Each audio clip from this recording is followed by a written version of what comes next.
Don't turn on my microphone. Okay. Hello. So, Master, there is a correction from yesterday's question. It was a Jumi's question. So her question is saying, looking back into my life, there was no loyalty. And now what should I do? And then there's another question from another person saying, what I understand, we're not supposed to touch a cultivating person. For example, someone petting a fasting person's back, holding hands, doing arm in arm, and massaging arms. So I have a question, what is the right thing to do? Okay. Thank you. All right, so we're not done with those concepts yet. Let's go back and revisit these important concepts. First of all, Master YongHua taught us what he brought to this country is the Asian wisdom, if you will. Asian wisdom here, when I use the word Asian, actually it's Mahayana wisdom that really wasn't available in the West until Master YongHua came. So he stressed, especially Asian stress, filiality, which is a foreign concept to us Westerners. Okay, filiality is, they say, for humans, it's the first virtue. The first thing you learn as a human being is to be filial to your parents. We talked about it last night. We talked about the fact that you teach filiality to your parents by being filial to your own parents. It's not something you talk about, it's something you do. Okay? And this is the Asian wisdom to this date. I'm not quite sure why it's so important. It's just that it is the premier virtue for us Asians. Okay, it's so it's something that as you gain more wisdom, you understand more its importance. But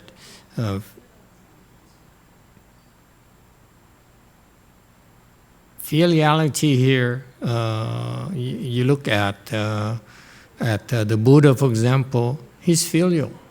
He typifies, exemplifies filiality. Okay, what is we call in Buddhism the utmost filiality is to live the home life. Okay, and the Buddha went a little bit further and demonstrated that he left the home life and taught his parents, help his parents become enlightened. This is the ultimate in terms of goals, in terms of achievements. His parents and his aunt were royalties, one of the highest achievements in the worldly standards. But he went a little bit further. He went, you're the king and queens, but there's something higher called enlightenment. So he helped them attain enlightenment. Okay, his aunt reached fourth stage arahantship, was ranked number 1 among his bhikshuni, and his father also reached fourth stage arahantship himself. So they both are enlightened. Okay, that's filiality right there. You can talk about taking care of your parents, but the utmost is the ultimate is to help your parents escape the wheel reincarnation. Okay, so apparently by living the home life, as the Buddha illustrated, that's how one of the best ways you can do to help your parents escape the wheel reincarnation. Not only just your own parents, but also everyone's parents as well. Not just human beings, but also cats, dogs, ghosts, demons, you name it. Okay? Maybe that's why it's called the ultimate act of filiality is to live the home life. And this is an ideal, folks. And you monks and nuns should be aware of, should be proud of. You're part of the tradition, Buddhist tradition, where we practice filiality to the parents of the world, including our own. Okay? My teacher brought that to this country, so we should be grateful for that. It's a gift, very important gift, because it reminds us, Westerners, people in the West, especially people in Dharma and in age, of our fundamental duties is filiality. Okay? What he did not spell out is what we have in your generation is in terms of taking care of your parents, it's unlikely that you'll be able to help them become enlightened, like the Buddhas. My master could not get his parents become enlightened, okay? Because they didn't cultivate. Typically, in order for you to become enlightened, you have to cultivate. So his parents didn't cultivate, so his parents actually are now in the Pure Land.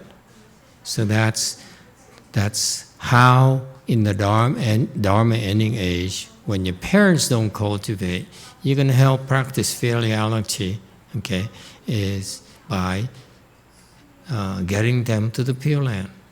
It's something that the Asians understand better than we Westerners do. Okay? Except that now we Westerners have the means to help our parents, your parents, go to the Pure Land. All right? And so keep that in mind, that if your parents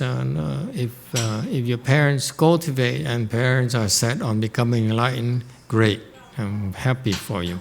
But if not, then not only you, but also monks and nuns also should challenge yourself to find your way, especially you monks and nuns, to help parents go to the Pure Land because they don't cultivate. Okay? All right. Next one is fraternal respect. We have no questions about this, right? Fraternal respect is in a way, respecting people who are older than you, who are have higher ranks than you. Okay, that provides order in society, in organizations. Thank you very much. Okay, we need order, otherwise. Because that's what demons and ghosts do. They cause and create chaos. They create disorder. Okay, and so we should yield to the elders, to our seniors. All right. So they're talking about fraternal respect, not necessarily fraternal love. We're talking about respect here, respecting people who are our seniors. Okay? It's not about right and wrong. We, in the Dharma ending age, nowadays people are too insistent on right and wrong. Okay? The value system here the master is trying to instill in all of us is about respect. Okay? Yeah. Not right and wrong. Please remember that. Right and wrong is not that important. Okay. Number 3 is loyalty. Loyalty, as I thought about it after we talked about extensively last night on these topics, look back at the stories of the Buddhas and the Bodhisattvas, the life stories.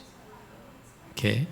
And you know, Shakyamuni Buddha, our fundamental teacher, was a king in so many lifetimes, whether it's a king deer, to a king monkey, to a king elephant, he was king throughout these various types of living beings. Okay, and furthermore, his followers, his disciples, devoted disciples, were also with him as well. They were his captains, they were his chancellors, they were his bodyguards, you name it, okay? These famous monks, Shariputra, Mahamoggallana, Ananda, all those people, they were with him, lifetime after lifetime. And when Shakyamuni Buddha was king, Shariputra, at one lifetime, he was a king one time. The Buddha was, Shakyamuni Buddha was a king crow, black crow. And Shariputra happened to be his captain, his guards. Okay? And at that particular lifetime, the king really adored his, is a queen or concubine? I don't remember anymore. One of the two, okay, his woman. And the woman has a craving for the food that the real human king ate. So she says, the wife or the concubine told the crow king, said, if I cannot have that fish that the king eats, I would die. I have this craving for it. So and when she said that, she rolled up over her bed and refused to talk to the king. Okay, and the king's heart was broken.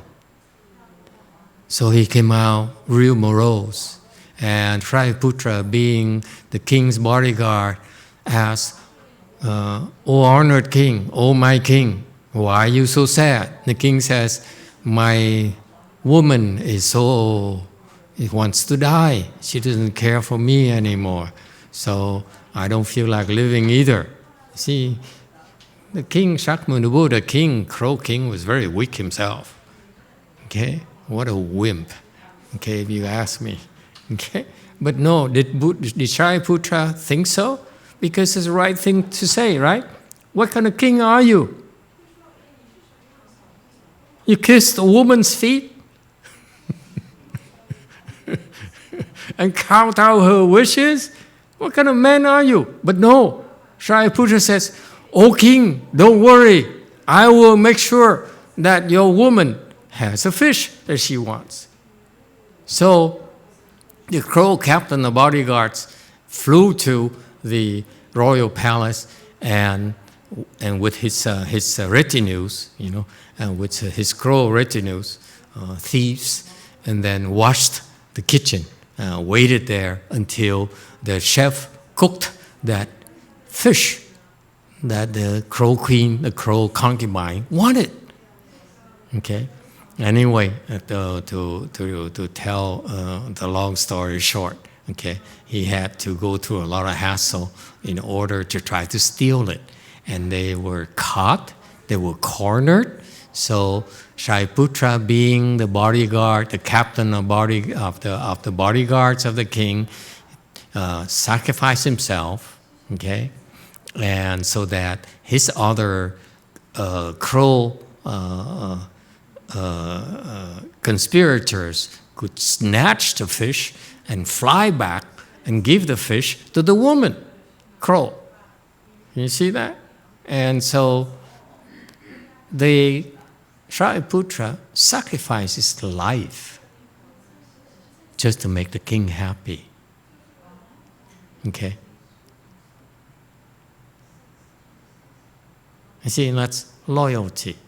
You don't question the king. This is so ingrained in the old times, okay, where your loyalty to the king is unquestioned, whether it's human or crow or deer and so forth. That's what makes you superior.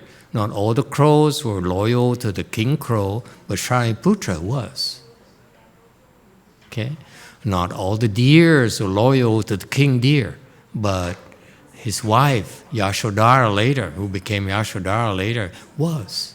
See, these people, lifetime after lifetime, they demonstrated loyalty to the kings, Shakyamuni Buddha. Okay? So that's why this is illogical to us nowadays. We say, if a king like that, he'll amount to beans, right?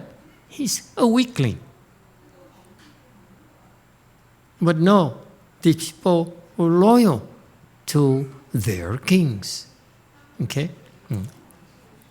And later, Shakyamuni Buddha became a Buddha and became more advanced in his cultivation path. And he pulled the people who were loyal to him up and helped them become enlightened themselves. You see?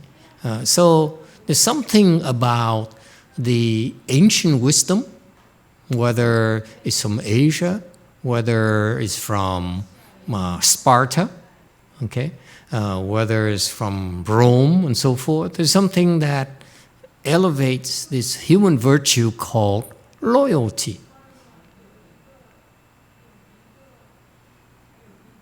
It's admired. Nowadays, people admire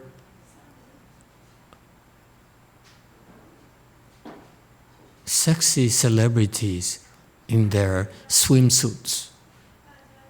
That's what people admire. They don't admire loyalty anymore. People now admire how people make a lot of money buying stocks, selling things, instead of advocating for loyalty, advocating for filiality, advocating for fraternal respect. These are the signs of the times. We're losing our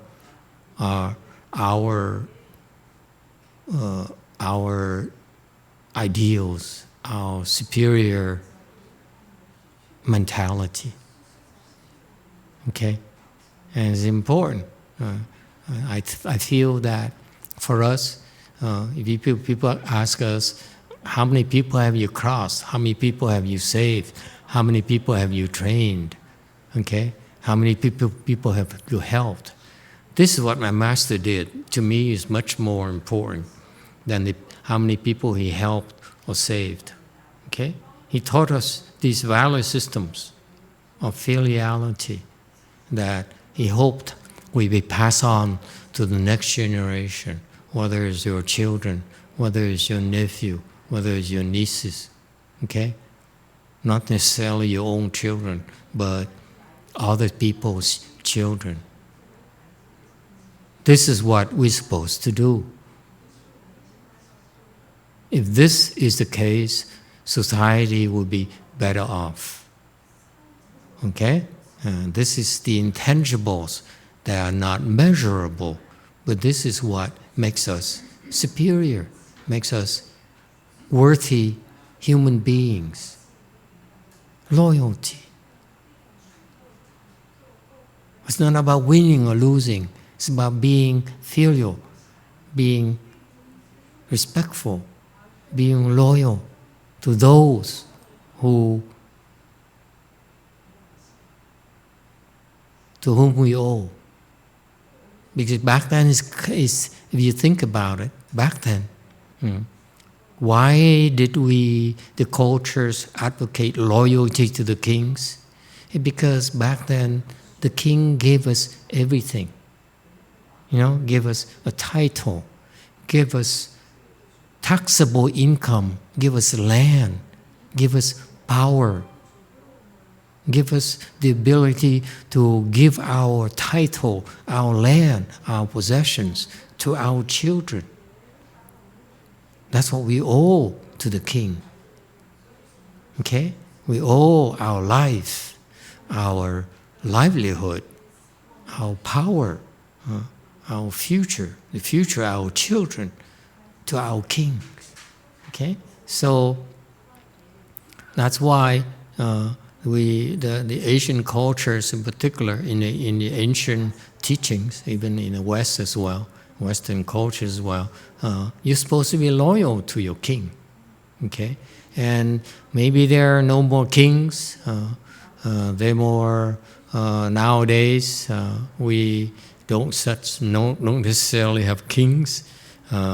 We have presidents. Let me ask you: are we supposed to be loyal to our presidents? It's a trick question. Don't give me bad answers. Yes, Altadi. Why would I be loyal to somebody who wasn't loyal to me? Okay. Or to the people of the country? Very good. Why would I be loyal to someone who's not loyal to me? Okay, that's a fair question for people in the modern times. Back then it's simple. You're the king. There's a king, okay, that you owe your life to. He doesn't like you. Goodbye. Okay, so you owe your life to him. Easy. It's justifiable for you to be loyal to the king. Okay, for most people. But even back then, not everyone was loyal to the king. Even only the better ones, like Shariputra and so forth, were loyal. This is what we're talking about, okay? But the superior souls, superior people, okay, who will later, lifetime after lifetime, keep on ascending, okay, base their ascension on loyalty to the kings. And they're lucky that they're loyal to a king called Shakyamuni Buddha, who eventually became Shakyamuni Buddha. So loyalty is not always beneficial to you, doesn't always pay for you, but you have to be loyal, okay? That's what the virtue is about. Nowadays, fast forward to the 21st century, why should I be loyal to someone who doesn't care for me? Yes, sir.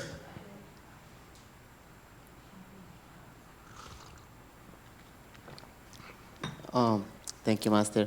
I believe that we have to be responsible for ourselves. So it doesn't matter if someone is not loyal to us, but we have the responsibility and, to always be loyal, because we only take care of, we only are responsible for ourselves. So we can just say, I'm loyal, and that's it. Anything else doesn't matter. So loyal to yourself. No, it's just like always being loyal because that's the right thing to do for me. That's it. Because it's the right thing for you to do. Even if that person is a bad person, you're still loyal. Yes. So that's what he's saying. It doesn't make sense to him. Is something wrong with you? That's what he's saying. Okay? Anyone else? Yes, Green. He's going to say, I'm loyal to God. Okay. If that's what you're going to say, we know. Stop trying to convert us.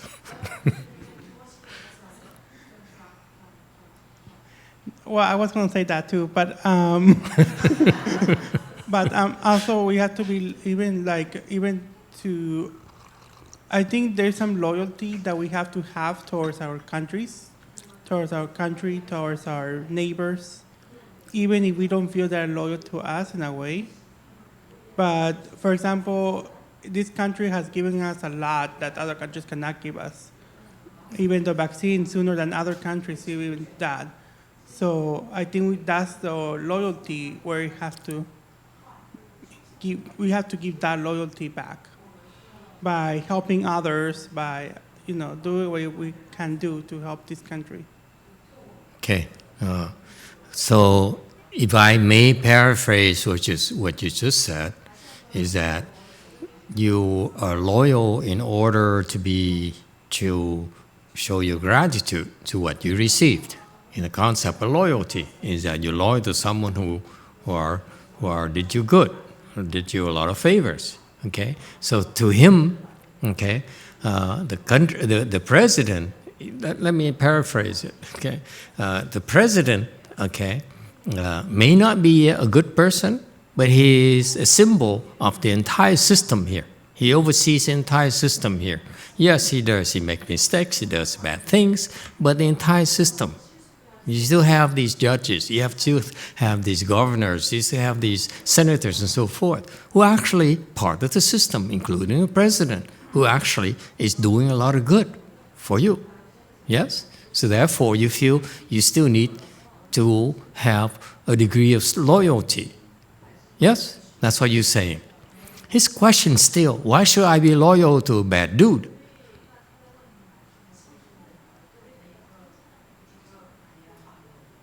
Did I paraphrase it properly, sir?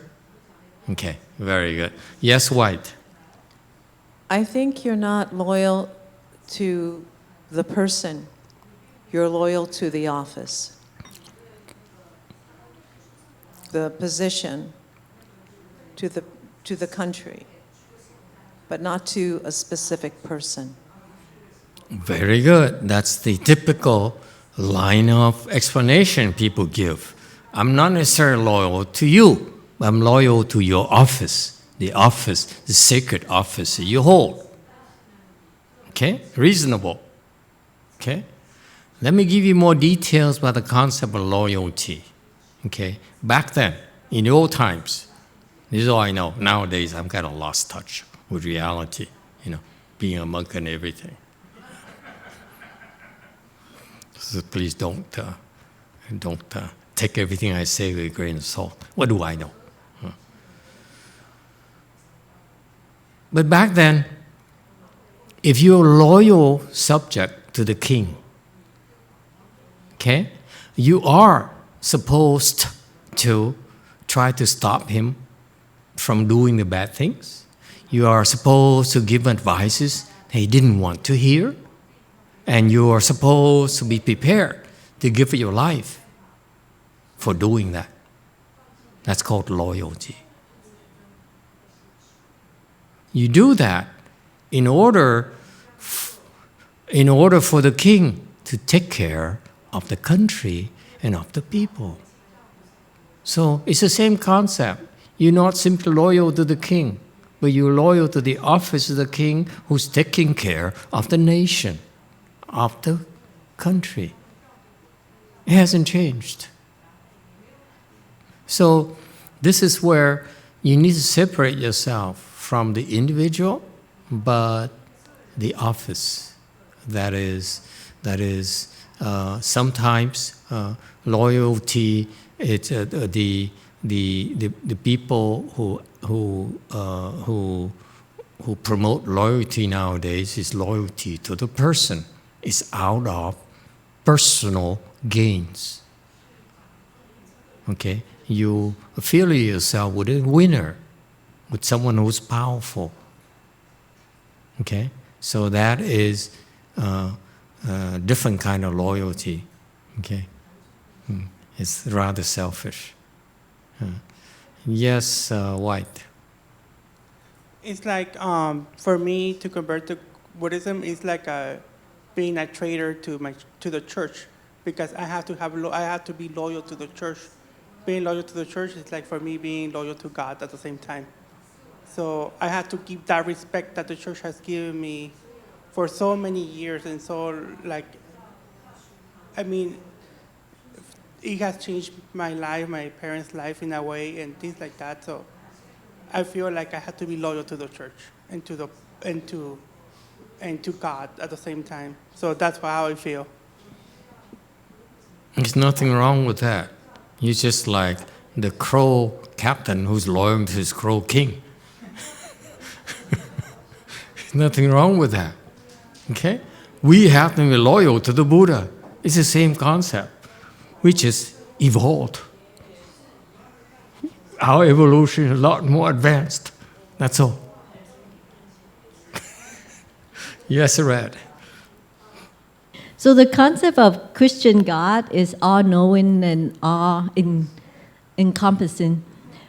Why are you Oh no. associating it with a church only? Because Christians also have the concept of God, and other Christianity also have the concept of God. Why the church and God together?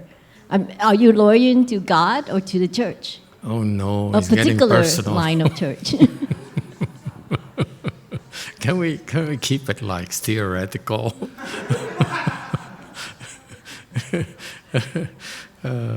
No. I don't think you have to answer that. It's the same thing. We're talking about the whole king, okay? We're not talking. It's perfectly okay.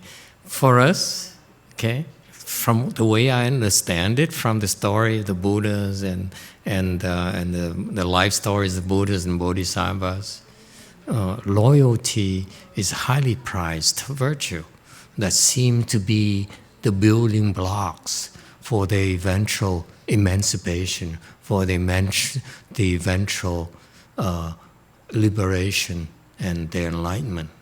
So that is what I'm trying to convey to you. Okay, whatever you're loyal to, whether it's your God or your Allah, whatever you want to believe in, your king, whatever you want to believe in, let's face it, being loyal to God seems to be better than being loyal to a king. Okay, so he chose better than most of us. Let's face it. Okay, some people are only loyal to their Ayatollah or whatever. We're talking about God here. He's a big, big dude. Yes, sir. Did anyone raise a hand or something? Yes, Green.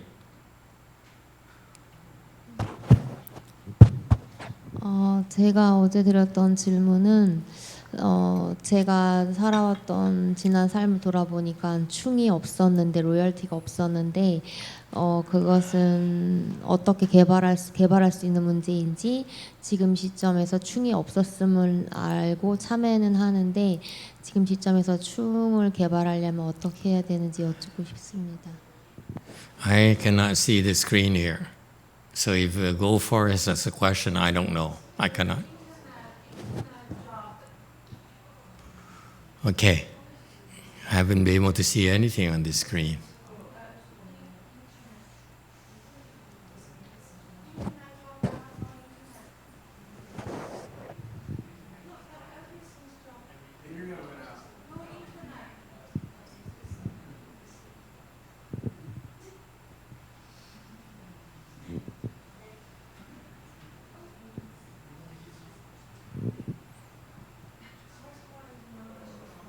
These are very important Mahayana concepts. Okay, they are the cornerstones to our Mahayana, and not surprising, the internet has problems. Are we recording this? Post it. Doesn't matter. It's just a small disruption. Continue. So I will translate. Yesterday, last night is superficial information about this. Now we are getting the nitty-gritty Mahayana concepts of filiality, fraternal respect, and so forth.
Okay, why don't we meditate and become enlightened?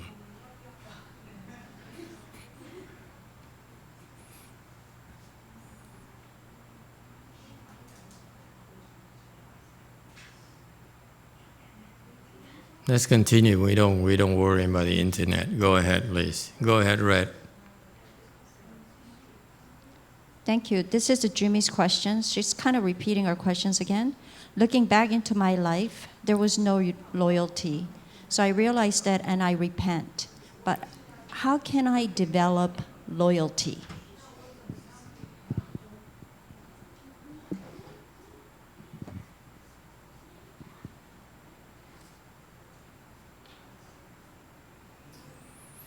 I don't know. I'm not a loyal person myself. Okay? Anyone can help out? Because when you only think of yourself, me, then there's no need to be loyal to anyone. Right? It's all about me. Then what's the point in being loyal? Okay? You're loyal because you realize that it arises from gratitude. Okay, so if you think that your husband needs to make sacrifices in order to help you and provide for the family, you should be loyal to the husband. Okay. You have to see that. You don't see the husband is taking care of you, then you don't need to be loyal to the husband. Right? So it's natural.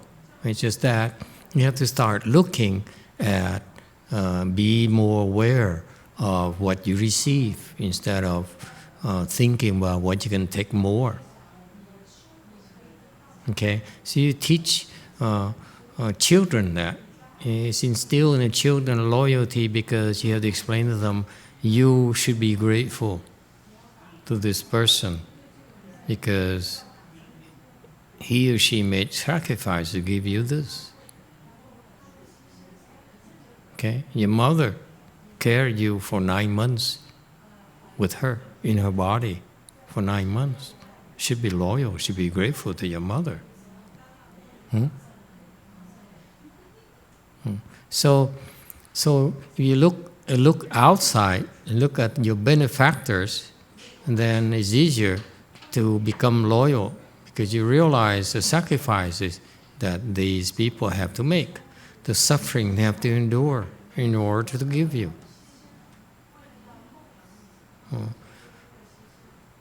And typically, a person who is not loyal because the person can't care less. He only thinks of himself. It's never enough for this person. I want more. Okay? And that's a very lonely life. You don't appreciate others. Okay? All right? So it's about looking out. Looking, observing, and becoming more aware, and becoming more appreciative of the good things that we have in life. Okay? These people, they look at the sunset and they say, oh my God, it's so beautiful. God gave it to me. You know? And they now they become loyal to God. Okay?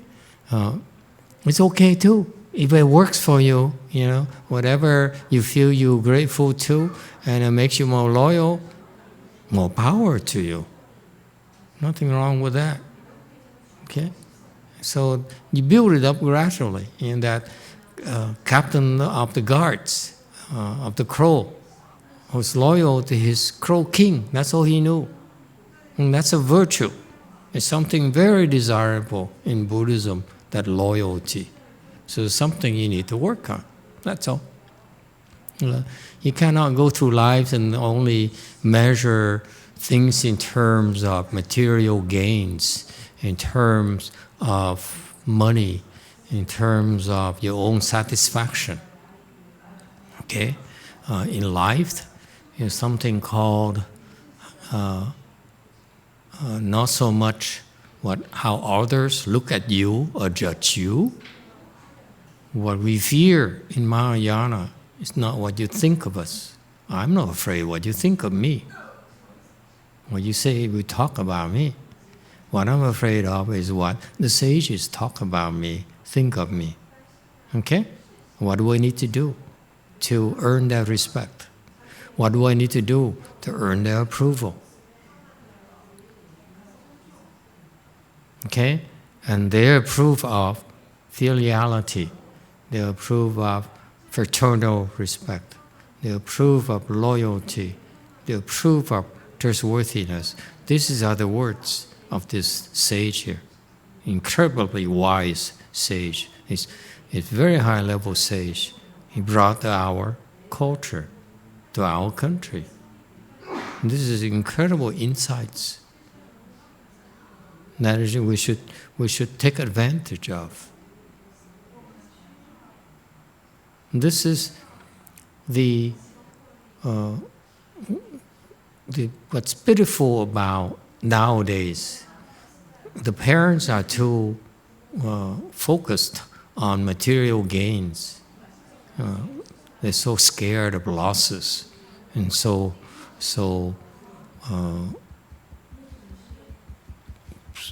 paranoid about getting more gains that they forget about the fundamentals of being a human being.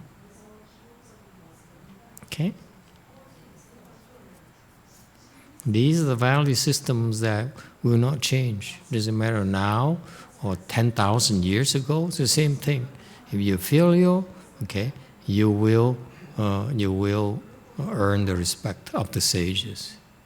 If you're loyal, okay, then you are a superior person, destined for great things. As I was alluding to, we don't measure by head counts how many people we saved and so forth. But what's happening in our country that we currently have a great chance to take part in is the fact that we're bringing in a mindset, we're propagating a value system that worked, that is extremely helpful to bring order, bring happiness, harmony to the world. Instead of, the Chinese only thinking of making money themselves. They can't care about anyone else. Okay? Or the politicians, especially in this country, politicians learn the game of getting reelected and raising money. That's all. Instead of doing the right thing, promoting value systems.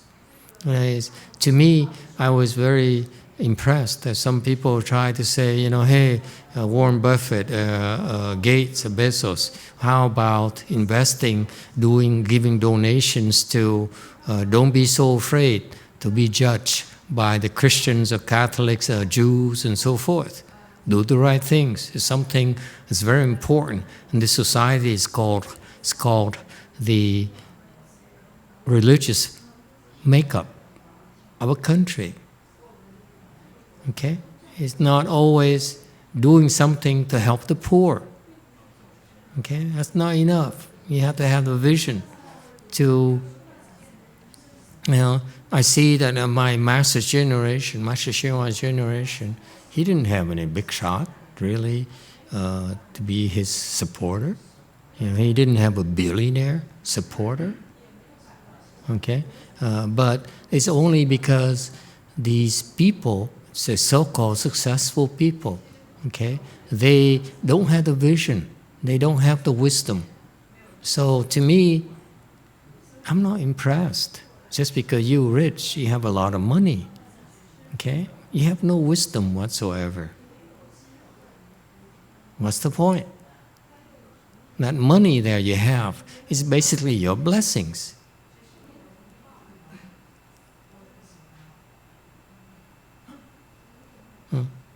If you really have wisdom,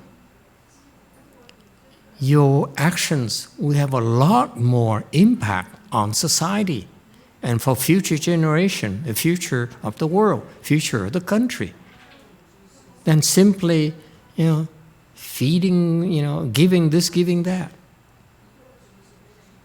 Okay? And it starts first with earning money the proper way, folks.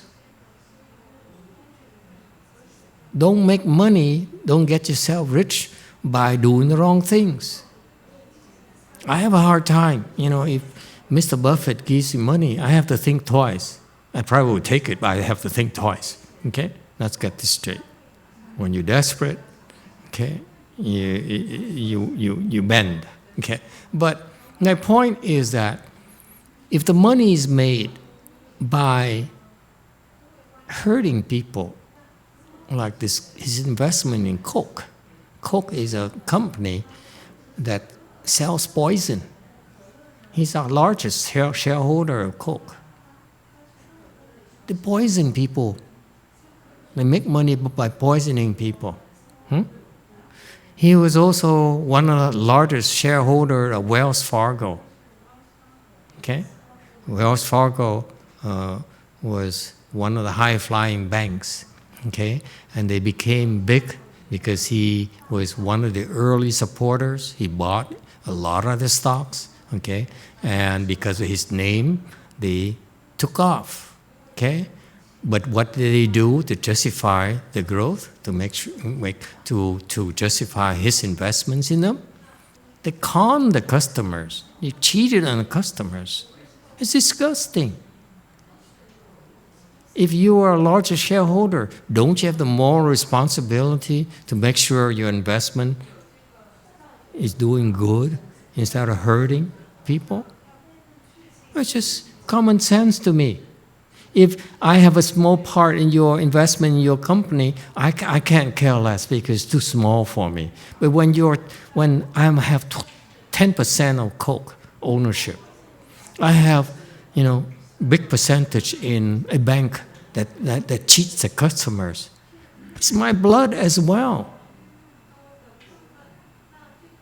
It's horrible for people like that. He says, I'm here to teach people to be responsible, more responsibility for businessmen, but he makes money off these things. I have a hard time with insurance companies. It's a con game, another con game. They never lose money. Okay? If they collect money from you to protect you, as soon as you have an accident, they raise your rate. So they never lose money, ever. And that's how he started in his investment business.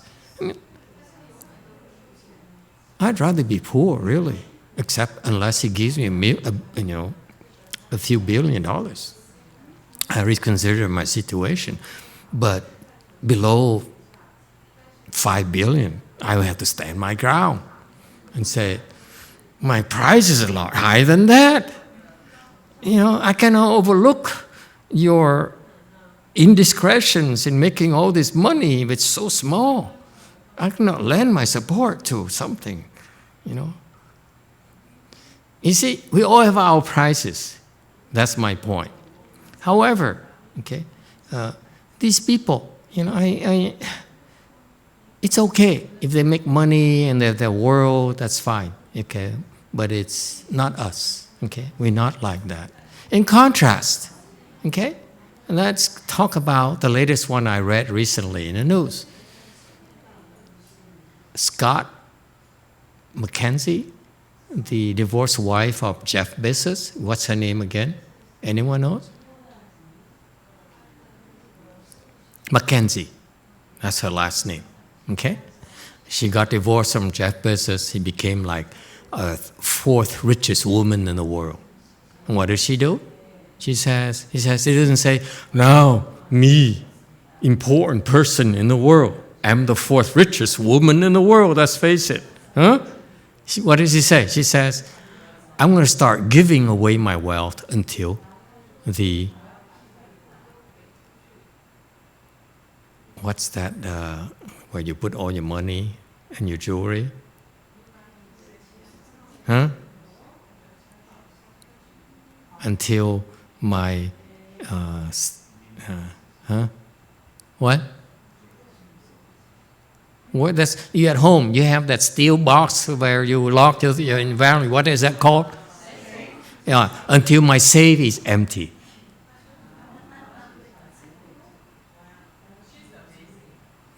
That's wisdom right there. You know? I was floored. I said, wow, a woman, excuse me, who has that kind of wisdom? Well, all these power players, the Bill Gates and so forth, are doing for themselves, to make a name for themselves, to feel good about themselves. The woman says, what I have here will be to do good in society. So last year, she gave away $5 billion. She just gave away 2.5 more billions. Okay? So, my point is that it would be an honor for me to receive $5 from her. Okay? 5 billion from Warren Buffett, because I can be bought. But $5 would be an honor for me that she deems us worthwhile to do good in society. You got my point? Okay? That's the people I admire. That's the people with the wisdom. Okay? They're doing it out of the goodness of their heart. I would dare to venture to say that she's grateful to the good things. What happened to the images from Korea, from Gold Forest? We don't have it either? How am I going to know that they have a question?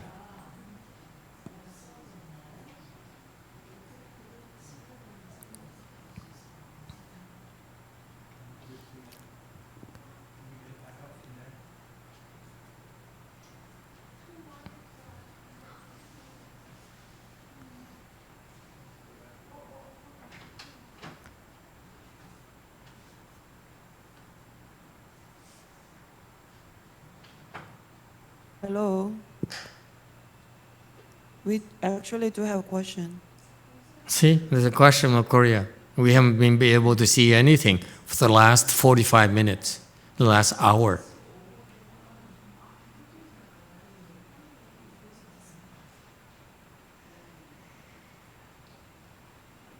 Yes, go ahead, Korea.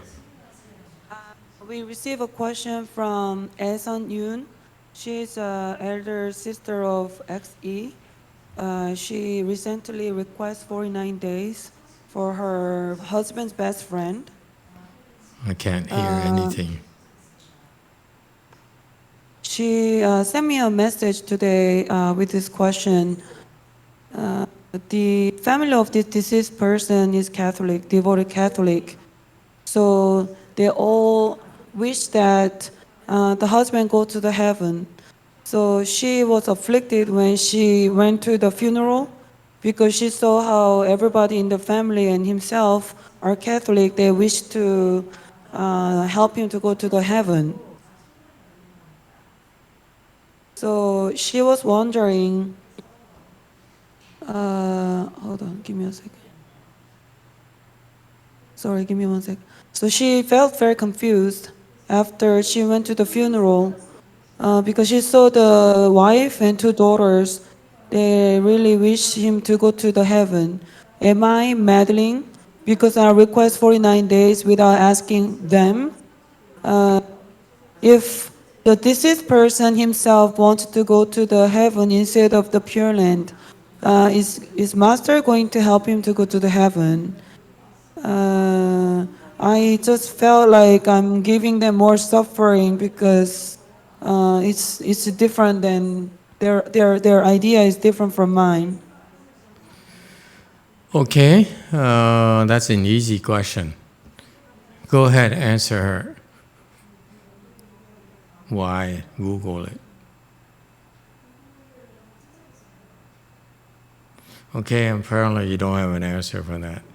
It's no worries. All you're doing with the 49 day is provide them with more options, number one. Meaning that in Buddhism, we don't force anyone to go to the Pure Land, to go to anywhere unless they want to. Okay? So if we weren't for the 49 day thing, they probably don't have a chance to go to the Pure Land, number one. Okay? What happened is that they'll be presented with choices. They said, King Yama would tell them, the option to go heaven number 1, number 2, and 3, 4, 5, 6.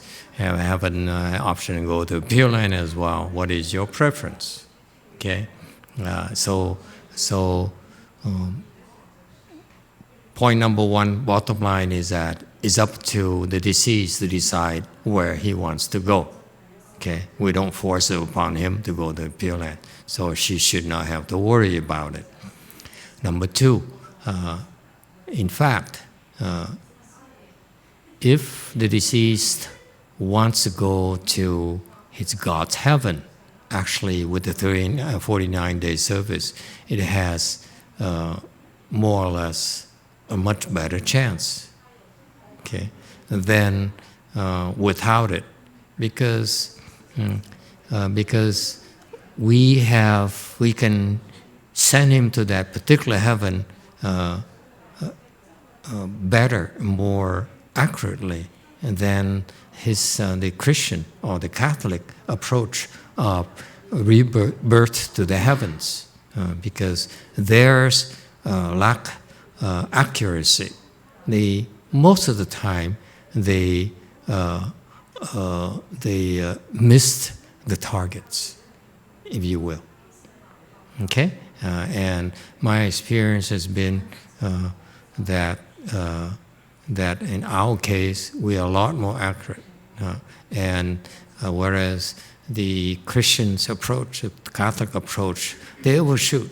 Especially the good Catholic, the good Christians, the devout Catholics and devout Christians, and the good people that live a pure life, a good life, they tend to overshoot their God's heavens. So because they have so many heavenly blessings, they overshoot it. Okay, they didn't have the precision that we have. They don't have the precision we have. So that's why actually. I can claim, I would claim that if they really want, if this deceased wants to go to the Catholic heaven, he has a better chance to go there with our help than without. Okay? In that case there, and then the rest of the blessings we're generating for him, we'll have to wait until another day, but it's still his. YouTube question. So no worries, don't worry, don't feel guilty. Actually, it's a very good thing. Brady asks, what if your best friend steals something and you're asked by the police, did he steal it? Loyalty will dictate saying no, but we Buddhists know that this is wrong. You don't have to say anything. Okay? It's your choice. If you're saying something might hurt someone else, you don't have to say anything. Okay? And so the police asked, "Do you see?" I said, "Yes, I saw." "What happened?" "I can't tell you. I'd rather not tell you, because it might hurt someone." Okay? I'm Buddhist, so I'm against hurting someone. Yes, JMT. Hello. it's a new question. So, the terminology mindfulness and the contemplation, how are they different? Because when Master explained, it seems like you think only one thing and you drop other things. Only I focus really have on a one hard time goal. understanding her questions. Hello.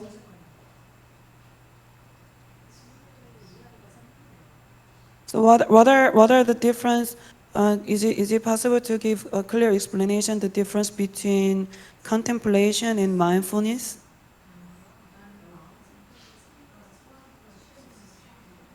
Contemplation and mindfulness?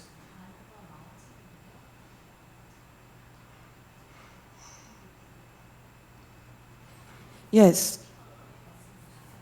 I don't know. You Chan teachers explain to her. I have to explain this to you. What's mindfulness?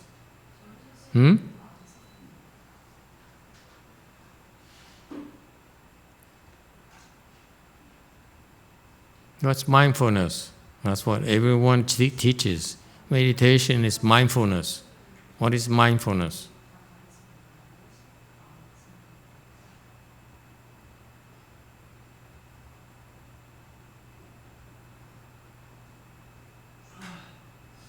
Raise your hand until they get you, because we cannot remember. What is mindfulness?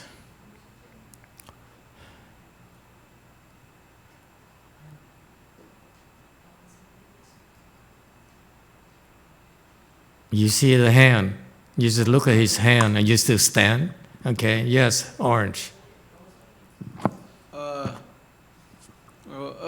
Mindfulness originally is supposed to be, you're supposed to be mindful of the Buddha and the Buddha's teachings, but these days they kind of, they say it something like present moment awareness. You see your environment, and you're very, people these days are very attached to the outside world when they practice mindfulness, and that's kind of what it means, to me at least, from what I've learned. Okay, Q&A. Nowadays, the mindfulness definition showing the mind is very scattered, keep jumping from one place to another place, and all days, so scattered. Okay. Yes, sir. White.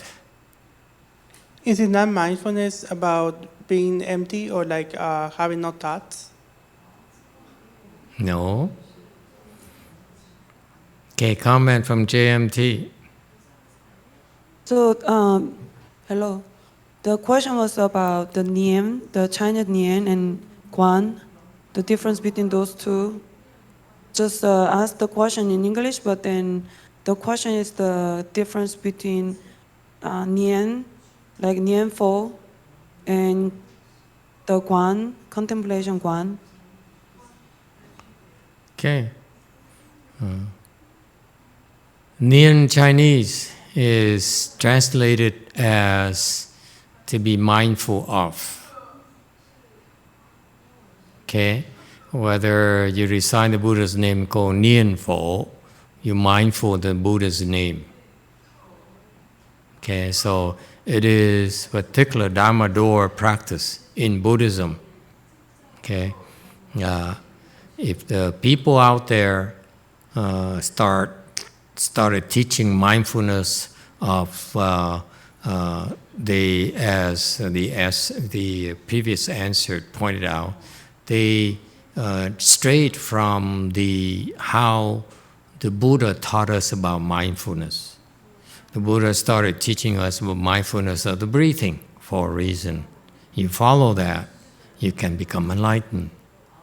But you're mindful of eating, and you have to chew 25 times when you eat. That will not help you become enlightened. So it's what I call deviant mindfulness, where these teachers don't understand the never carried out the Buddha's instruction about how to be mindful of the breathing, how to be mindful of kindness and compassion and so forth, how to be mindful of the impurity and so forth, that they started teaching things that are incorrect. Okay, so mindfulness nowadays is basically, as was said earlier, being scattered. You're mindful of the rose, the red rose, and then you're mindful of the pink rose, and you're mindful of your shoes. So you're on and on and on. They call it mindfulness. So you're mindful of your first step, mindful of second step, mindful of the third step, and so forth. So your mind scatters. Okay, mindfulness, the way as the Buddha taught us, is supposed to bring us to single-mindedness, but he didn't explain it like that in the Hinayana, the Pali suttas at all. In Mahayana, we don't teach mindfulness. We teach you Chan, which is supposed to bring you to single-mindedness, not mindfulness. Mindfulness, that's why I don't teach mindfulness. Okay. However, when we teach Nianfo, okay, it's a form of mindfulness meditation where you recite the Buddha's name. So you're mindful of the Buddha's name. Okay, that's an exception. All right. So when you talk about Nian, mindfulness, or the Dharma door of mindfulness, you have to be careful as to who you learn it from. It's not all the same. If it's non-Buddhist teacher, most likely it's wrong. Buddhist teacher, then you have a Hinayana versus Mahayana. Okay? So, bottom line, you have to be careful as to who teaches you. All right? My recommendation is learn from a Mahayana, certified Mahayana teacher. All right? To avoid potential problems. All right, so that's Nian. That's mindfulness.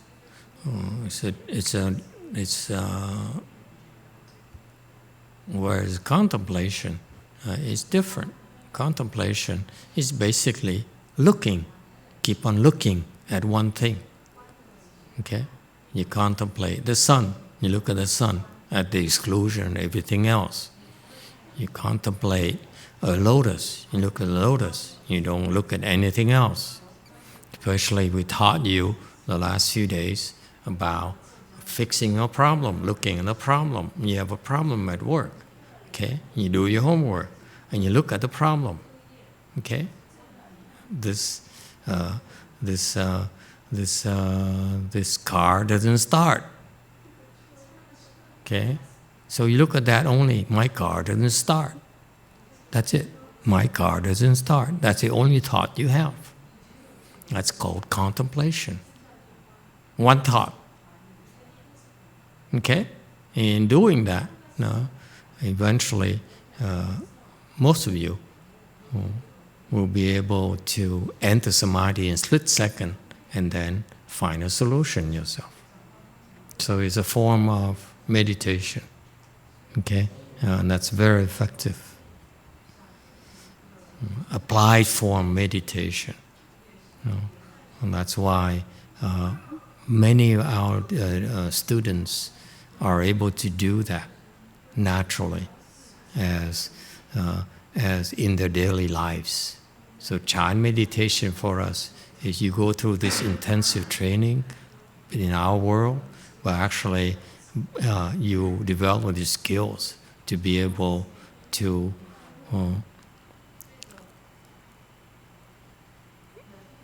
be better, solve your problems better in your daily lives. So our Chan is actually very practical, very useful in your daily day, in your lives, daily lives. All right, anything else? So how can you measure that? Can you measure the I? You know, I taught another rich person. I taught another scientist. I taught another genius. No.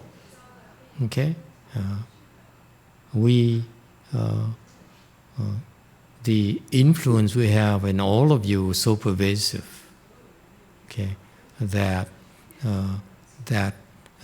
is not measured, cannot be measured by head counts. We don't look at head counts.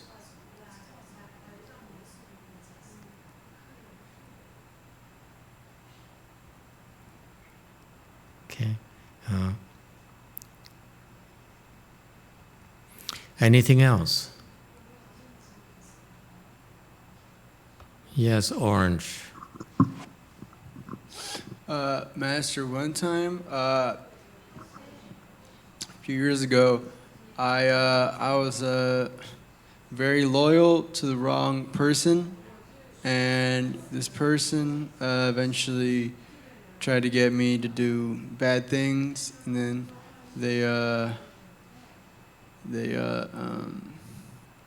they weren't very loyal back, and I got pretty screwed over. And at that time, you know, people were telling me, you know, you gotta cut it off. Like, this person's not doing anything good for you, and da da da. But me, I was too loyal to this person, and then that person crossed me the last time, and I finally. I told them off, and then ended up, this person got his karmic retribution, and I didn't feel bad for him at all. I said, you know, you deserve that. And yeah, but I think it's important to, you know, be loyal to the right person. And is there any way, you know, you can judge a person? Because I thought I judged this person well, but it turns out I didn't. You loyal to someone means, at the minimum, don't hurt that person. Okay? Right? And that person did you favors, gave you a lot of things, so you wouldn't do anything to hurt that person. That's what loyalty is about. That's the minimum. That's the baseline, is that you don't hurt this person because I owe him, I owe her. I owe my son. Without him, there's no son.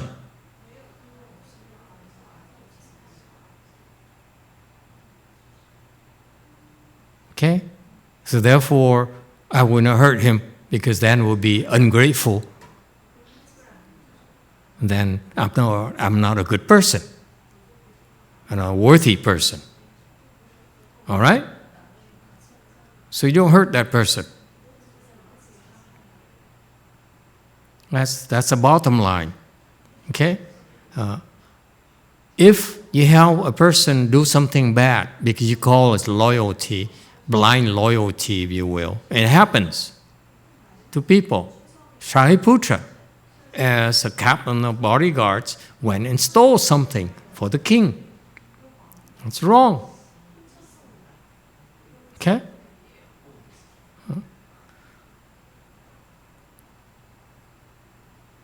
So, in this case here, you're different because you're not an animal.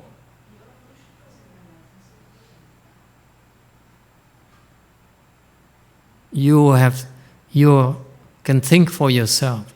You understand what's right and wrong. So, if you think out of loyalty, you need to help your friend there, okay? And in helping your friend, you end up hurting him.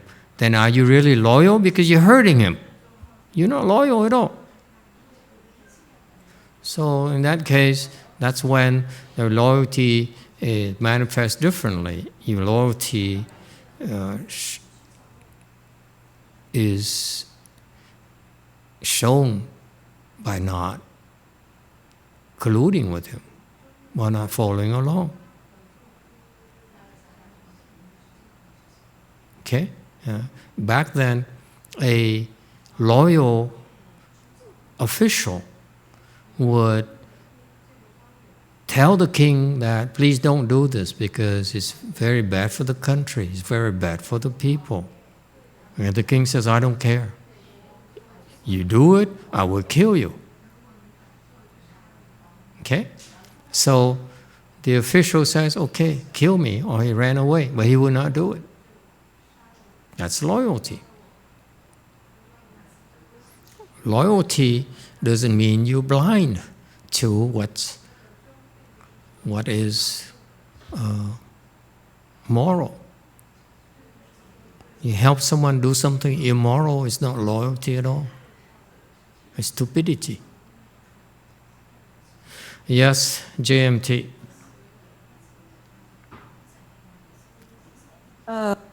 Esan Yun wanted to tell Master thank you very much. She is not anxious anymore about from the answer about the 49 days.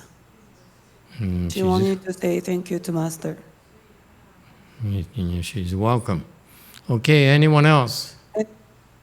Sorry, I have another question. Sorry. In the Master Sutra explanations, there is a word called wisdom life, repeatedly.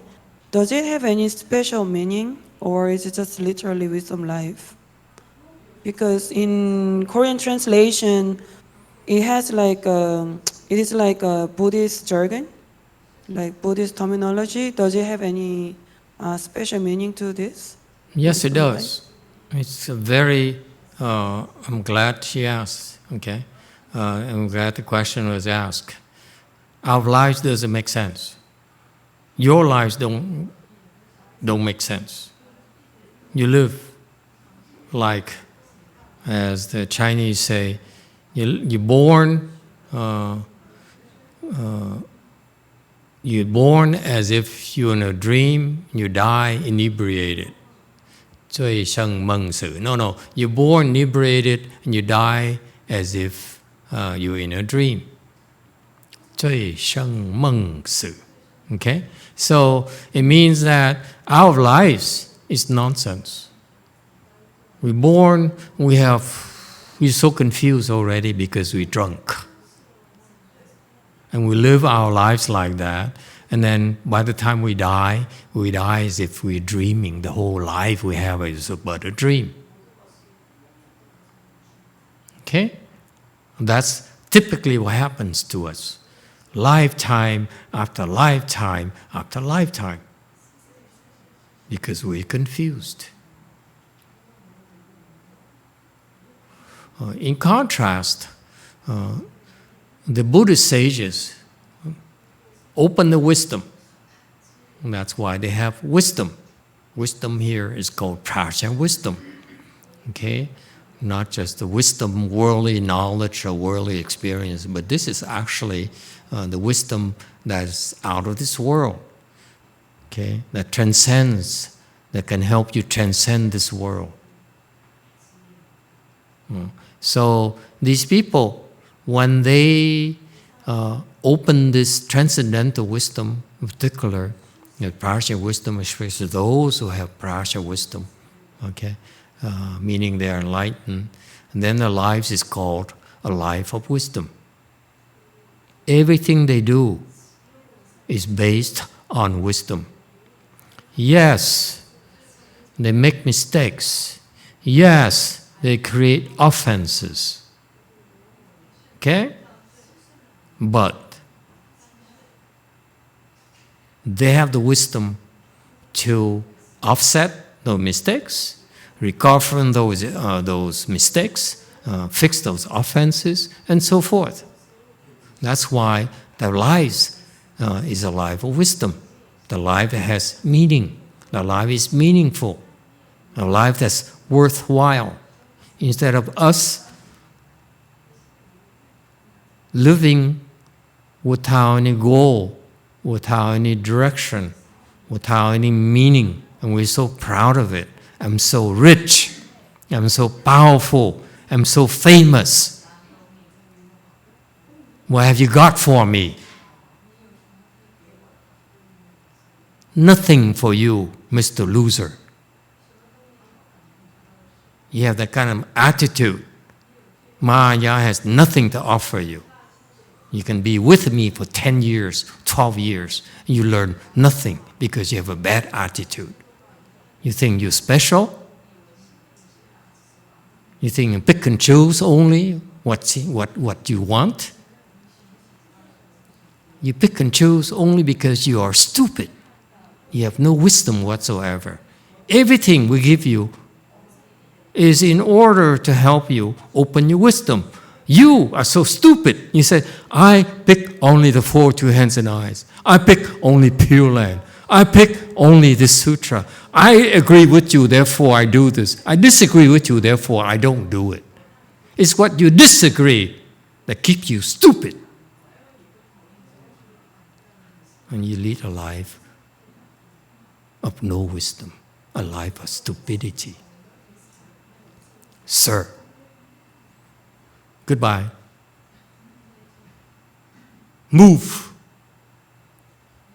as if we care.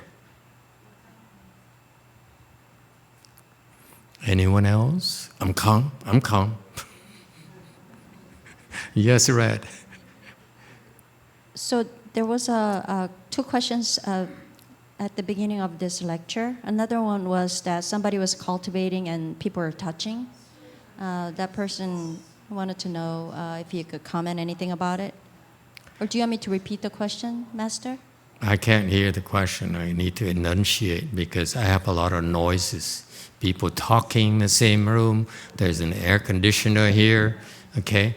Please enunciate. Okay. So, what I understand, we're not supposed to touch a cultivating person.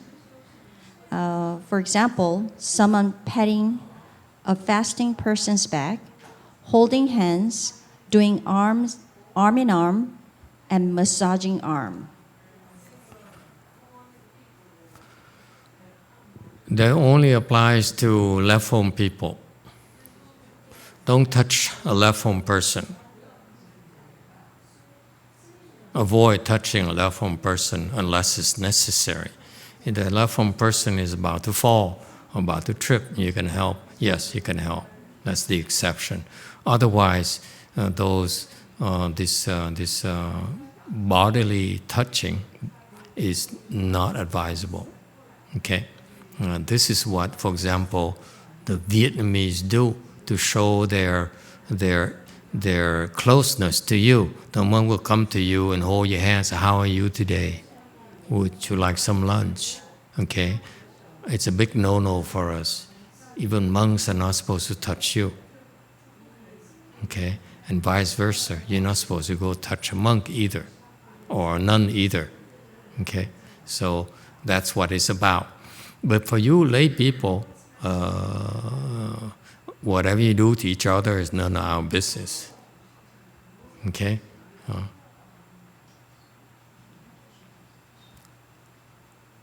So I'm sorry about the unclear directions.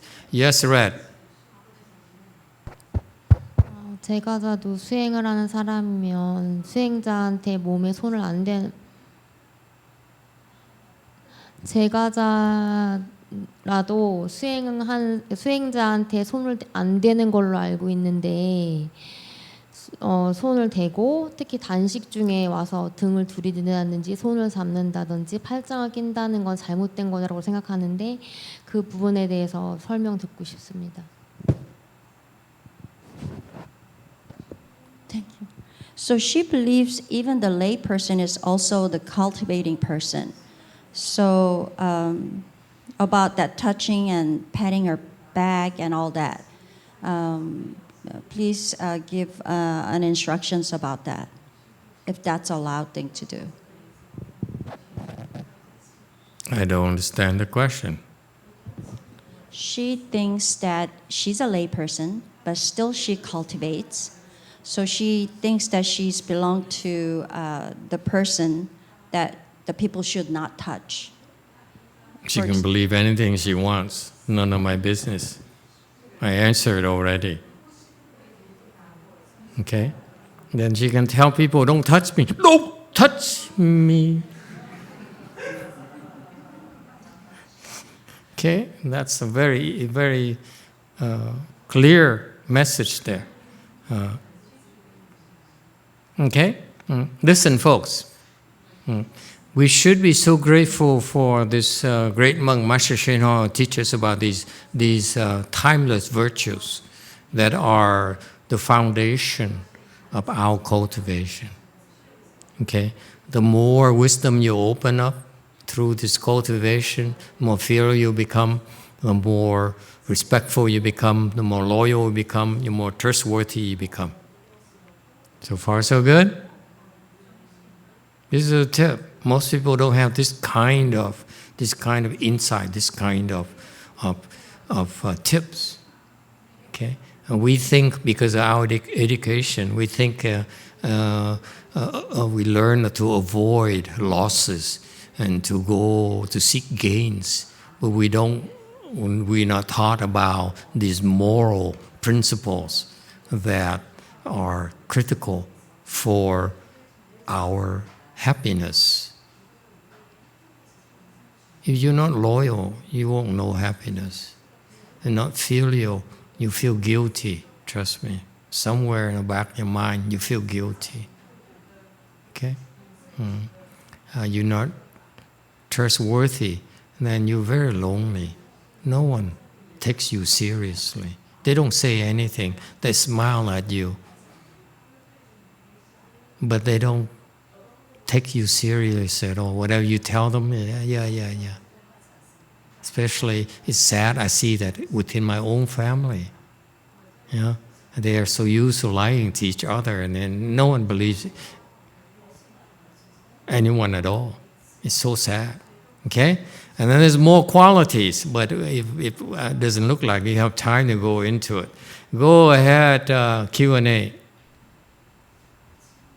Master, in terms of loyalty, there is this sort of long-term, hotly debated topic in Chinese history is like, do the high-rank officials have the right to kind of come together and then decide to throw off a bad emperor?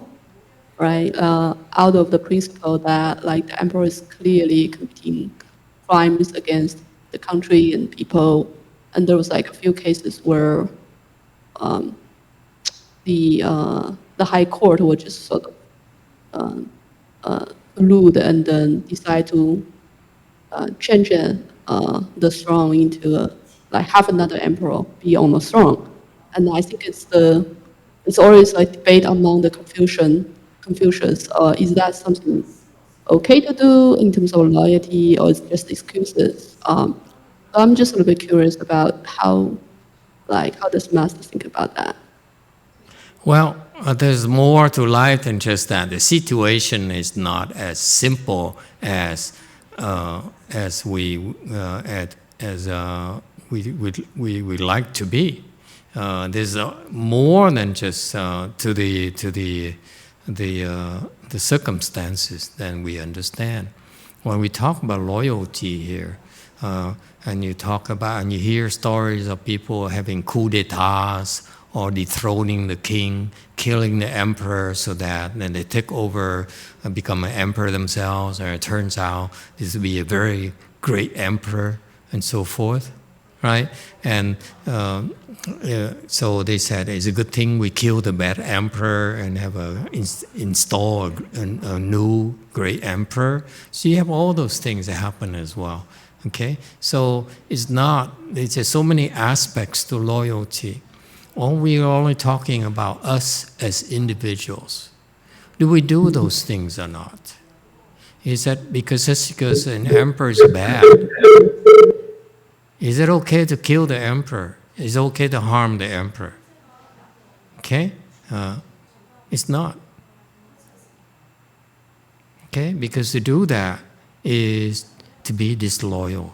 However, there are others who says, loyalty or not, I don't care. I need to save my son from the execution block.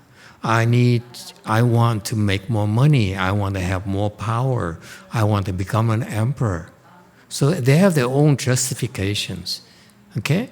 And then furthermore, okay, the reason he succeeded is that maybe that the current emperor owes this new emperor his life. So there's a lot more going on than we can understand. Okay? And it's way beyond our comprehension.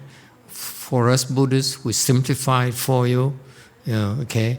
It doesn't matter. It's none of your business. Okay? You don't be a disloyal person. That's all that matters to us. Okay? If someone else is disloyal, it's none of your business. Okay? Does it help? It's not about winning or losing. It's about doing the right thing as a human being. And if in doing that, we lose our lives and lose our family, okay? People of the world might laugh at you and say, you are so stupid. And you call yourself Buddhist or something. Then we say, so be it. Because it's the right thing. Because that's the Buddhist thing for us to do. Okay? You're not worried about what you think. Because you only see this lifetime. You only see loss and gains. You end up, let me tell you, if your life is only about getting gains for yourself, you end up being an old, tired, and very disappointed in yourself, bitter man. Okay? No money can make you happy. No one can make you happy. No matter how many women, how many men you have, you won't be happy. Because basically, your mind is screwed up. You cannot be happy. But if your mind has these corner blocks of filiality, of loyalty, and so forth, okay, you have a chance to be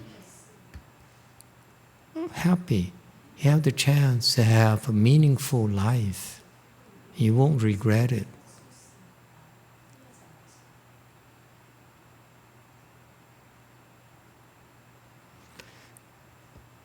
Next. Okay, one more question here. A Di Đà Phật, A Di Đà Phật, dạ thưa thầy. Lúc cô Jimmy có suffering because of the fasting thì con có chạy lại thì con cũng không biết là con thấy cổ có vẻ khổ sở, so con có touch his shoulder của cổ and con squeeze it. Con nói everything's okay, you will feel better. And later on, một sư cô nói với con là cổ không có thích ai touch cổ hết thì con có apologize. So đây hiện tại nào con cũng xin lỗi cổ, con không biết như vậy. A Di Đà Phật.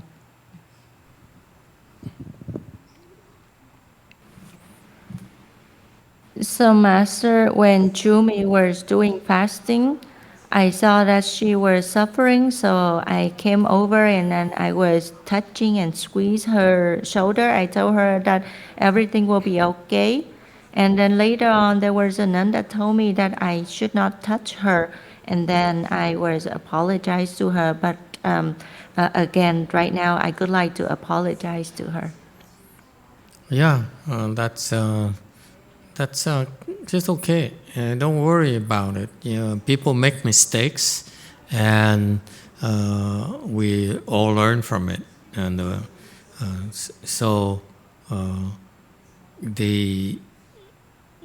that's what she does. What she did is typical in America, where we try to comfort people.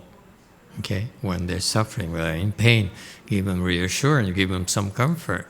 That's part of the Buddhist practice as well. The giving of fearlessness. That's a good thing to do. Okay. However, you need to learn to be more careful because this is a Korean princess. It's different. She's not American. So that you have to be flexible in that sense. You look at Korean thing. So that's why you say, are you okay? Okay. And you have to be careful. This is part of the social interaction too. Something you have to learn. You cannot be naive and come and touch people like the Americans. They're annoying to me. They don't understand personal space. When I first came to this country, I was shocked by that. People come and touch me. I'm not a Korean princess, but I'm a Vietnamese prince. Okay? You can't touch me. Okay. So, but I was shocked by that. You know, the Americans are too friendly. You know, but that's the American culture, and it's okay to do to Americans. Okay, just even in particular nowadays, are you Republican or Democrat? Republican, you see. Hey, folks, did you hear that? She's Republicans. Don't touch her. You hear? They touch us, but we don't touch them. Okay? We neither Democrats or the Republicans, but now you know Republicans behave like that. Okay, so the point here is that there's a cultural difference, especially in our temple. We're multicultural. There's people of different backgrounds. Okay, and that's why you have to be careful and respect the space. You don't invade people's space. Okay, and that's what we do. When I was in working, I was cognizant of that. I just, you knock on the door, you walk in there, and you make sure there's space between you. And I remember that when you violate that is a sign of power. Okay, so for example, my boss, he's new to the company, and so he walked in my office, talked to me, and politely, after a while, he lifted his shoes, put it on my desk, and then started giving me orders. Okay? And to show power, he invaded my desk space. Okay? I have a big office. Of all the places he can put his foot on, he put it on my desk. Okay? So I got the message. I said, okay, you invaded my space. So next day, I came to his office and talked to him.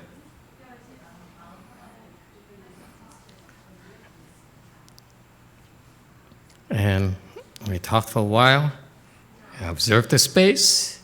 And then when we get to what I wanted him to do for me, I put my foot on his desk. Okay, so I invaded his space to tell him, I'm not afraid of you. Okay? I can butt heads with you. Okay? You know what he said? Look at me in the face. I didn't budge. He looked at my shoes. He says, nice shoes. It's a Ferragamo, mind you. It's a very expensive pair of shoes, $300 back then. It's $1,000 nowadays, mind you. So he says, nice shoes. I forgot to tell you, shoes are shabby. Okay? So, in America, we understand personal space. You're so naive. You have to learn that. You don't invade people's space. Okay? Especially if they're Korean princes. YouTube comment. Tiango says, I believe the touching question referred to this saying in Chinese, which says, you would rather move the 1,000 seas of water than move the mind of a cultivator. The person misunderstood the moving concept. In other words, disrupting a cultivator's mind as a physical touching. Not really. I happen to disagree with that. Okay? It's only, it's again, this person here talks theoretically. You have to understand the effect of the personal touch on you when you're in pain and you're so afflicted. If someone really cares and comes over to you and touches you, it makes a huge difference. Just in this case here, princess is always been, I'm a princess. Who are you to touch me? That's a kind of value system. You got that? Some people are like that, you know. Some people are born like that, and they've been treated like that their entire lives. And that's why it's unfortunate. But that's actually very helpful when you're in this country here, particularly in the U.S., especially in our environment, when you're in such pain, you are suffering. Someone comes over and says, I care for you, don't worry, and so forth. It's very, very helpful. Actually, it's very, very helpful as a form of giving of fearlessness.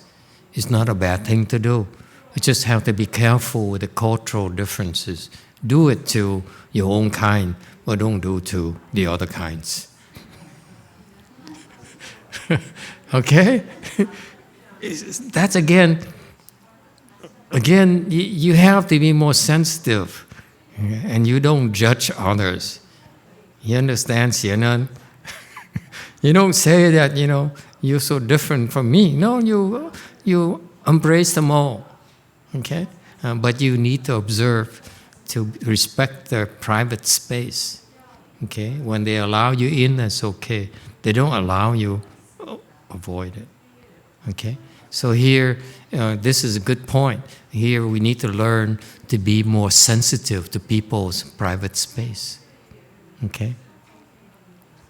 Anything else?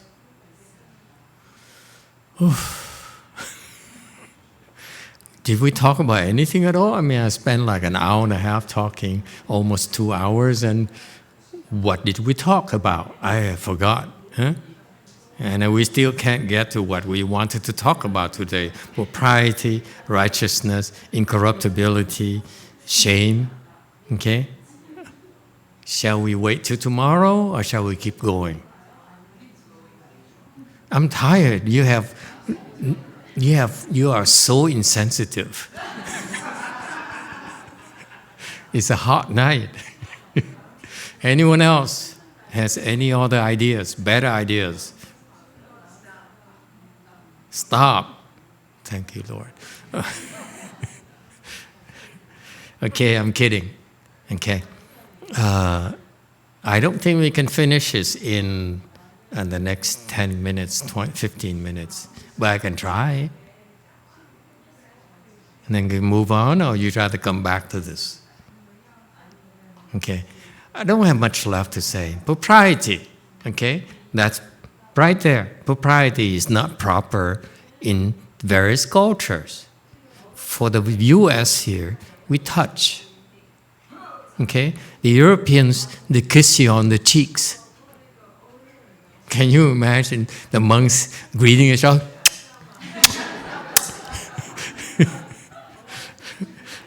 Yeah, they do that. Especially the monks do it to the nuns. You know, can you see that? It is so weird. 3 times. Yeah. The Canadians, the Canucks do it 2 times.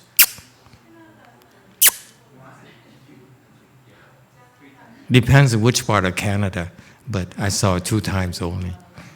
Okay? It's just weird. Okay? But it's proper for them. Because if you go to Europe and you don't kiss a woman on the cheeks like that, it's improper. Yes or no? Okay? So you see, so propriety is about what is the customs of the country. Okay? And we are creating a new rule of propriety. When you see master, what do? Hi, Joseph.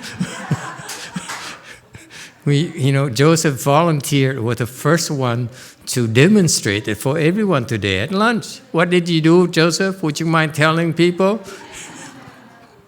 You see, it's proper. Yes, sir, White. I kissed your hand. Your head? No. Your hand. You see, thank you.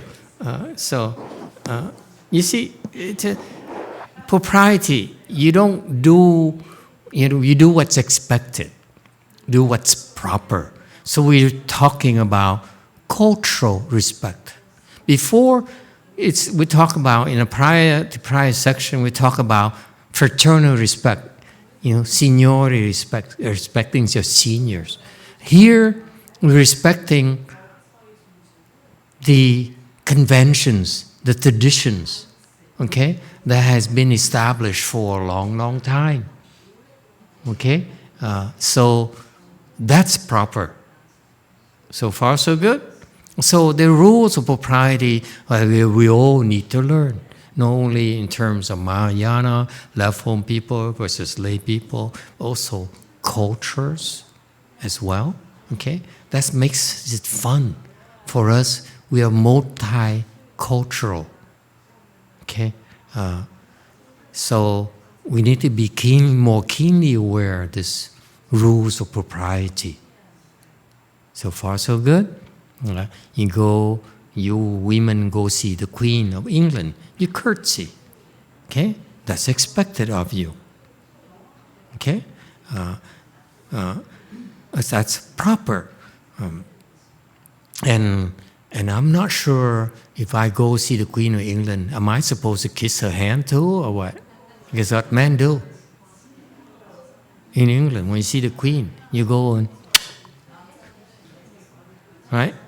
So, I don't know, I have to ask them. Again, they have rules of propriety that before you get to see the Queen of England, someone tells you, come in, curtsy, you tell as a woman, a man, and they give you instructions. They don't leave anything to chances. That's called propriety. So far, so good? All right. YouTube answer. Let Go says, Master, it is understood that monks and nuns have precepts, so they don't have to kiss or do anything against their precepts in Europe. They don't? No, they don't have to do anything against precepts. You're telling me as a Queen of England, or just your opinion? It's most likely that person's opinion. We're different. I am of a different persuasion. I believe you blend in. You do what's expected of you. Okay? If you are like the Pope, then you're supposed to be higher level than the Queen. Then the Queen has to do it your way. Okay? But me as a low-life monk, I do anything for money. So that's proper to me. Okay? Righteous, right and wrong. Okay? Most people are very stuck on this, what's right and wrong. So beware of that and don't offend the sense of right and wrong, the sense of righteousness. Okay? Especially Republicans. To them, it's to do certain things, it's wrong, and they will harm you because of that. So it's a matter of safety as well. Okay? Same thing. You go and you don't you don't do wrong things. Anyway, I don't understand much about righteousness. Okay. Anyone would like to say anything about righteousness? It's right and wrong. People, it's important to people. So be aware of that. Okay? Incorruptibility. Okay? This is part of what elevates you from the ordinary, that you're incorruptible.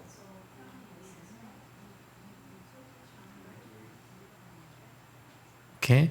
That you will not compromise the right and wrong in order for personal gains, if you will.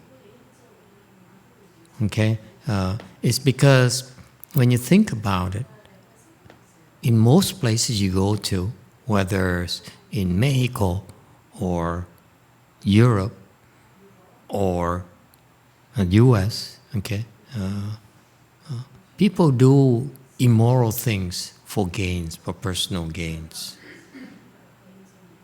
Okay, they can be bought. Okay, and that's what destroys society. So even though it's unpopular, it's useless, no one notices, we should be incorruptible. It's about us. It's our moral fabric. It's about moral well-being.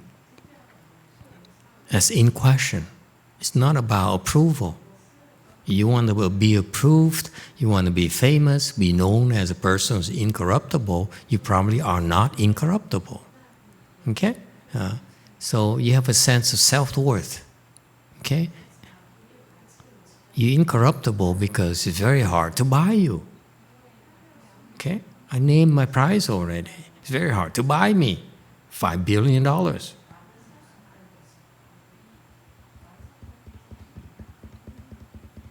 That's the line where I become incorruptible. Corruptible, I mean. Okay? And for that, it's my limitation. I do have a sense of shame because I know I do have, I can be bought. Therefore, I'm incorruptible up to that point. Beyond that, I'm very shameful of myself. Okay? Because I can talk big and talk nice, but I will contradict myself when I reach my limit. And therefore, the sense of shame is to realize that you can make mistakes. And after you made mistakes, you should be shameful of that. Instead of trying to bury it and trying to pretend it didn't happen. Or deny it. Hide your head, put your heads under the sand. Okay? This sense of shame here is called a virtue in Buddhism, actually. If you did something wrong, you should be ashamed of that.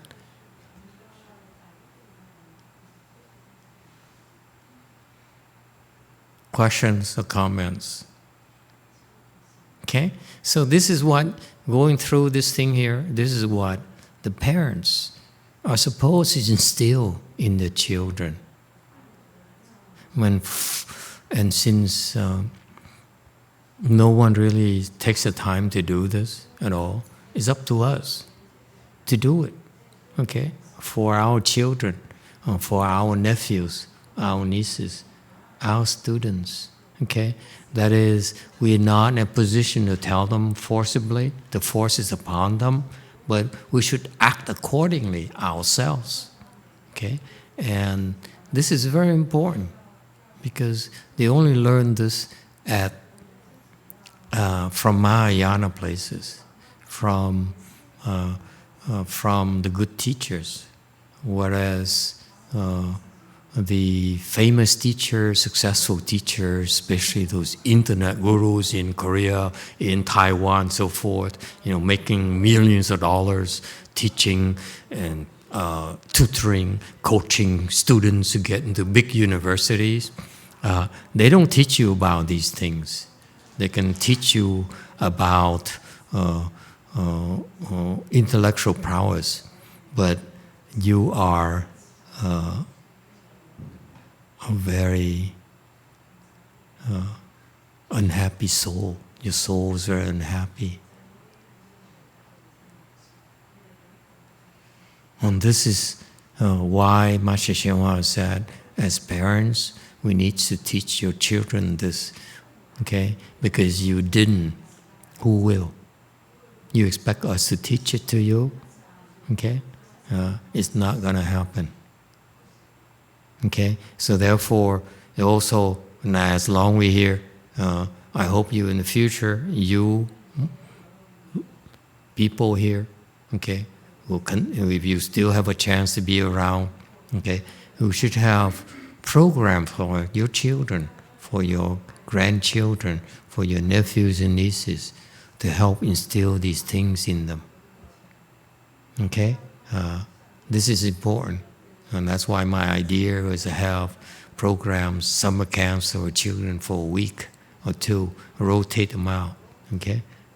So that we instill these things in them. Because we didn't, who will? This is our contribution.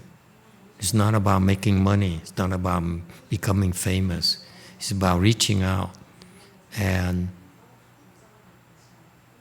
giving them proper value systems. Okay?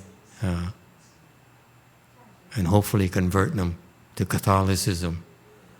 Buddhism. Or whatever you want to convert them to. I don't care. Mormon or whatever. Okay?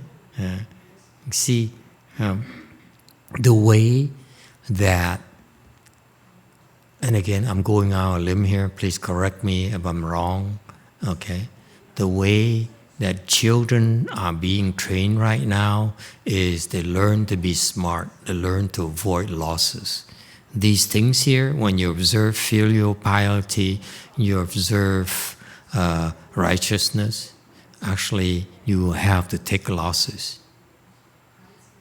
It's not about gains, it's about taking losses in order to protect your moral fibers. It's not about gains at all. Gains are secondary. Gains are just an afterthought. This is what it's about. And there's no place I can think of who will teach you these value systems. Okay? They go to places. I went to school at a church. I learned to bow to God and praise God and chant and glorify God. But it's not about God. It's not about Buddha. It's about you as a proper human being. You should be filial. Should be respectful. Should be loyal. Should be trustworthy. Should be proper. Should be clear in your mind what's right and wrong. Okay? Do the right things. Don't do the wrong things. It should be incorruptible. That takes strength to be incorruptible. Tempt me. Give me a few $1 billion and see whether you can corrupt me. Okay? Please.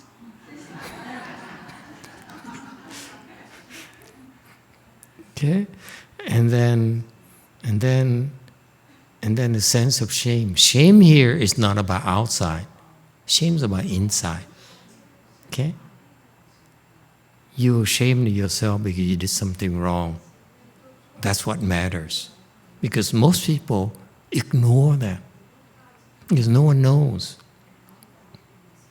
You know, and that will gnaw at you. You can ignore it all you want. You can pretend never happened all you want, but it gnaws you and makes you more depressed. Yeah, it gnaws at you. That's how the depression gets in and makes you feel bad about yourself. Trust me.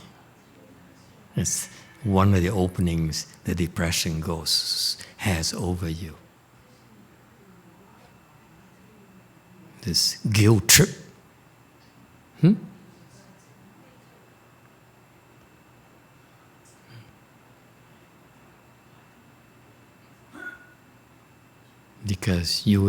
Because you try to hide it, you try to, you pretend.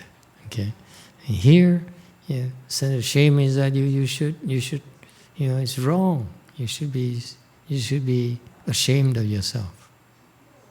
You're not above it. Doesn't matter how successful you are, how rich you are. Should have a sense of shame. Okay. Yes, Red. Go ahead and apologize. It's on and on these cross-cultural skirmishes. 네, 저의 사과는 계속됩니다. 마스터께서 공개적으로 한국에서 온 공주라고 하셔서 되게 부끄러운 마음이 들었고, 한국에서 온 공주. 그래서 부끄럽다고. So I'm continue to apologize here. Especially you said Korean princess. You call me Korean princess, so I'm really embarrassed. Good, a sense of shame.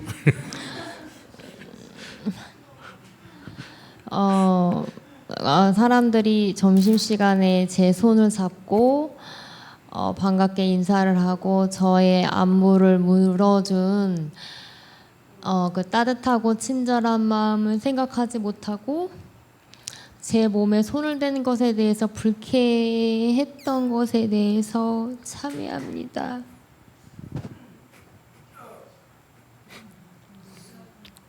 So during lunchtime, people came over and hold my hands, and then they showed their kindness and warm heart. But I was more focused on my own body, and people were touching my body. So I like to repent for my attitude. Yeah. Okay, no problem. The reason I call her princess is only on weekends, because her husband listens in.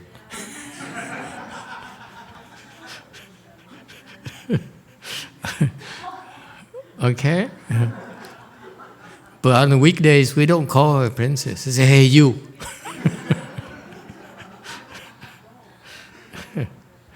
Okay? It's okay. It's all these things. Yes, go ahead. 제 말의 포인트는 사람들의 친절함과 따뜻함을 생각하지 못했던 것에 대해서 죄송하고 그 표현 방식이 제 마음에 안 들었다는 것에 대해서만 불평했던 것을 참여한다는 뜻입니다.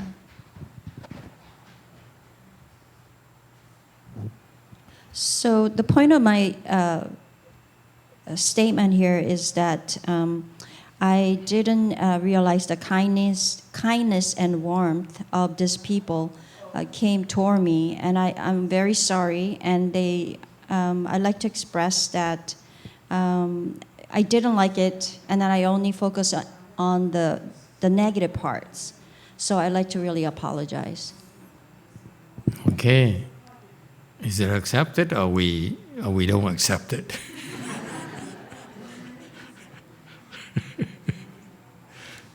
Okay, go ahead, Christian. I mean Catholic. Actually, I really understand what she was going through, because when I went to Mexico, they're even more touchy. They the family like to hug you more, and even like people you don't know, hey, ¿cómo estás? And like they would try to. Yeah. I'm like, just get away from me. Yeah, I know. So that was my American thinking, but I did understand they were just trying to be nice to me. But I do understand what she went through. So. Yeah.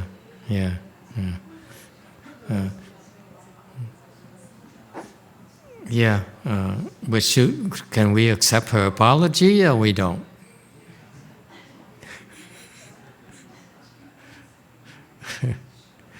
I too. I came to a Vietnamese temple, and the abbot saw me and came out and touched my hand and held my hands for half an hour.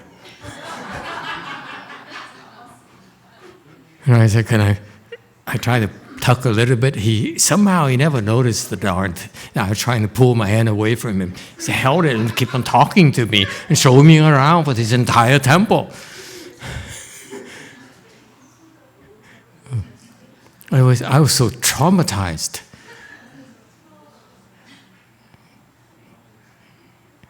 At the end, I felt like, how much you need me to write a check for? For you not to hold my hands anymore. Anyway, I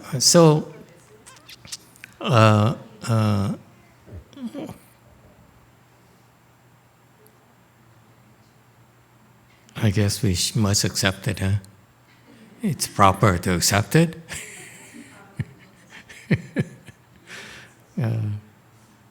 It's okay. That's part of mixing it. Yeah, princesses with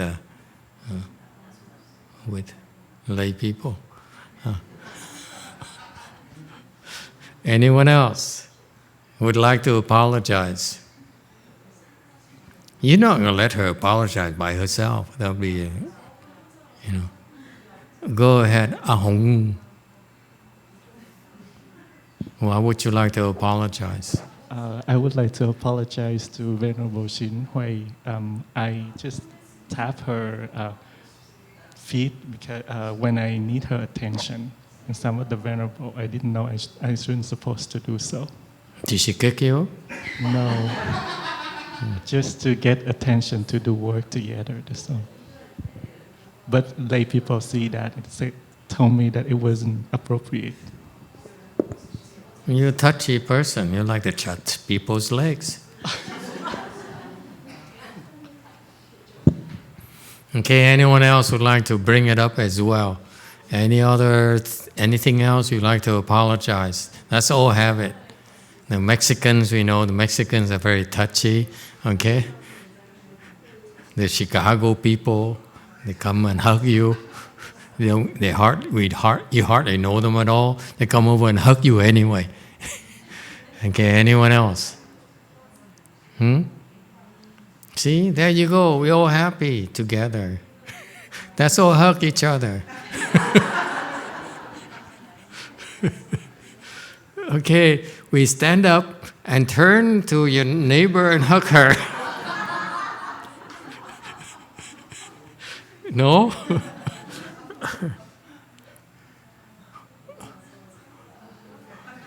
Anyone else? Okay, seriously. You're not going to hug each other. We're going to end it right now. Yes, Ray, would you like to say something in Chinese? Orange. Thank you, Master. Not in Chinese, but I wanted to apologize to Master for doubting you in my heart for the last year and a half. I couldn't gauge your level, so I've been just trying to do the calculations in my heart all the time and doubted you in the past. So I wanted to apologize for that. Sorry, Master. Yeah, shame on you. Yes. You do have a sense of shame. Okay. 10 Ave Marias. And go hug the gorilla there.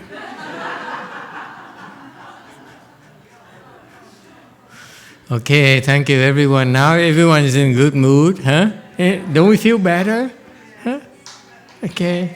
There you go, yeah. Okay. Hug each other, it's okay. No, Daniel says, no, you Buddhists stay away from me. Thank you everyone. Good night. Yeah, Korean people, we're weird over here.